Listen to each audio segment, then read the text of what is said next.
4장 14항 믿음은 하나님의 선물. 따라서 믿음은 하나님의 선물이다.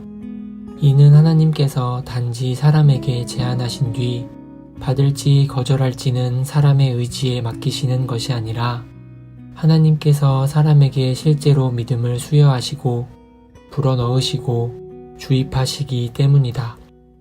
더욱이 하나님께서 믿을 능력을 수여하신 뒤 사람의 의지가 믿기로 동의하거나 믿는 행동을 하길 기다리시는 의미에서 선물도 아니다. 오히려 소원을 두고 행하게 하시며 모든 것을 모든 사람 가운데서 이루시는 하나님께서 믿으려는 의지와 믿는 행동을 둘 다 사람 안에 만드시는 의미로 선물이다. 해설입니다. 정통 신앙인들도 믿음이 복음에서 제한된다고 믿었습니다. 하지만 그 믿음은 제한될 뿐 아니라 택함받은 자의 경우에는 또한 주어집니다. 14항에서 밝히듯이 이는 하나님께서 단지 사람에게 제안하신 뒤 받을지 거절할지는 사람의 의지에 맡기시는 것이 아니라 하나님께서 사람에게 실제로 믿음을 수여하시고 불어넣으시고 주입하시기 때문입니다. 정통신앙인들은 하나님께서 자신이 선택하신 백성을 다루실 때 실제로 택하신 자들에게 믿을 수 있는 능력을 주신다는 것을 알고 믿었습니다. 하나님께서는 택하신 백성 안에 새로운 원리를 창조하십니다. 그 원리로 하나님의 백성은 은혜 없이는 아무도 할 수 없는 그 일, 즉 자신이 구원받도록 주 예수 그리스도를 믿는 것을 할 수 있게 됩니다. 성경은 이 사실을 밝힙니다. 우리는 신조를 설교할 때 어떤 이들이 말하는 것처럼 사람의 생각을 설교하는 것이 아닙니다.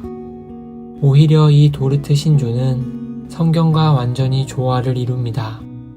도르트 신조의 모든 진술은 하이델베르크 교리문답이나 벨직 신앙고백, 웨스트민스터 문서들과 마찬가지로 성경으로 말미암아 확고하게 지지받습니다.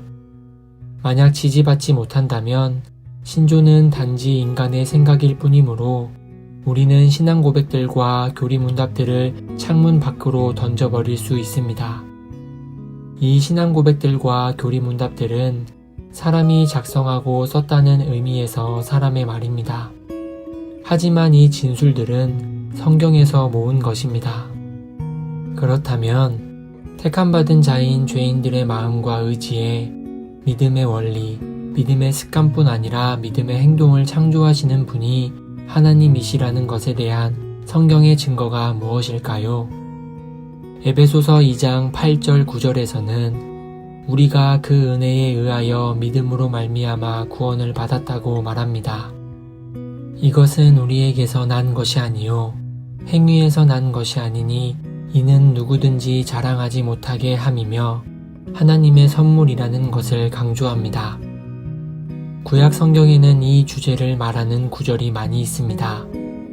예레미야 31장 33절은 하나님께서 율법을 마음에 기록하신다고 말합니다. 하나님께서 율법을 내 마음에 기록하셔서 그 율법이 내가 지켜야 하는 외적인 법일 뿐 아니라 내 일부가 됩니다. 그리하여 나는 그 법에 순종하기를 사랑하게 됩니다.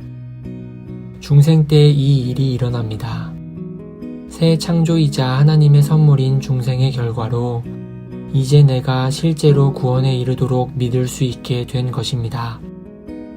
우리 개혁주의 선조들은 이런 이유가 하나님께서 믿음의 습관을 주셨을 뿐 아니라 믿음의 행동, 즉 믿음의 발휘도 주셨기 때문이라고 가르쳤습니다. 나는 전적으로 하나님께 의존하는 존재입니다. 그래서 믿음의 시작뿐 아니라 믿음을 발휘할 때마다 전능하신 하나님의 도우심이 필요합니다.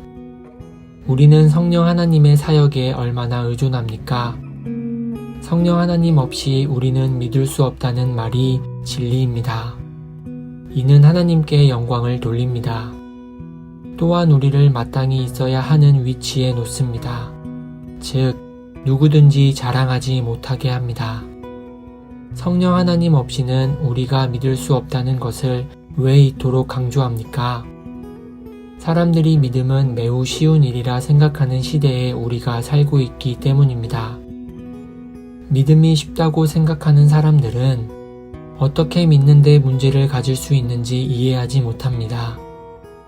이 사람들은 잘못 말하기를 하나님의 계명을 지키는 것은 어렵고 자신을 부인하는 것은 어려운 일이지만 예수님을 믿는 것은 단순하다. 내가 할 일이라고는 내 마음을 열고 성령 하나님께 내 삶으로 들어오시라고 구하는 것밖에 없다. 내가 할 일이라고는 예수님을 믿기로 정하는 것뿐이다. 예수님을 내 구원자요 주로 받으라. 그게 뭐가 그리 어려운가 라고 합니다. 이런 말은 믿음이 쉽다고 생각하는 사람들의 성경에 대한 무시무시한 무지를 보여주며 동시에 참된 자기 지식이 무섭게도 없음을 보여줍니다. 성경은 매우 명확하게 사람이 전적으로 타락했다고 가르치며 이 타락은 마음과 생각뿐 아니라 의지도 포함합니다. 사람은 하나님의 원수며 그리스도를 믿지 않을 것입니다. 사람은 원하지 않으므로 할 수 없습니다. 성경은 그리스도를 교회의 왕, 선지자, 제사장이신 분으로 묘사합니다. 우리는 무지한 죄인인 우리에게 선지자로서 구원의 길을 가르쳐 주시는 그리스도가 필요합니다. 우리는 선지자로서의 그리스도의 사역에 전적으로 의존하는 존재입니다. 또한 그건 못지않게 제사장으로서 그리스도가 필요합니다. 우리를 하나님과 화목할 수 있게 하는 것은 오직 그리스도께서 흘리신 속죄의 피뿐입니다. 우리는 또한 왕으로서 그리스도가 필요합니다. 이 말은 우리가 그리스도와 그리스도의 율법에 복종하는 것을 뜻합니다. 바로 이 점에서 많은 사람이 오류를 범합니다. 이 사람들은 죄의 무서운 결과, 말하자면 지옥에서 구해줄 구원자로 그리스도를 믿습니다. 하지만 그리스도를 주와 왕으로서는 진정 믿지 않습니다. 그리스도께서 이 사람들의 삶을 다스리시지 않습니다. 따라서 이 사람들은 성경에 없는 예수님을 믿습니다.